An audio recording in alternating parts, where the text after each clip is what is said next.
Yağıntılı hava şəraiti ilə bağlı Baş Dövlət Yol Polisi İdarəsi hərəkət iştirakçılarına müraciət edib. İdarədən bildirilib ki, müraciətdə deyilir, ölkəmizin əksər ərazilərində, o cümlədən paytaxt Bakı şəhərində yağıntılı hava şəraiti davam edir.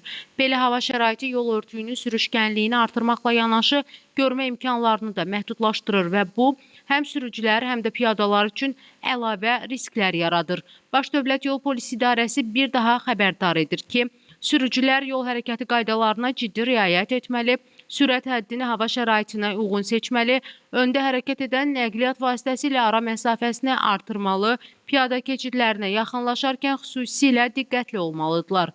Piyadalara xatırladılır ki, yalnız təyin olunmuş piyada keçidlərindən istifadə etməli, yağışlı havada sürücülərin görmə imkanlarının məhdud ola biləcəyini nəzərə alaraq daha diqqətli davranmalıdırlar. Baş Dövlət Yol Polisi İdarəsi bir daha bütün hərəkət iştirakçılarına hava şəraitini nəzərə alaraq diqqətli olmağı və qaydalara ciddi şəkildə əməl etməyə çağırır.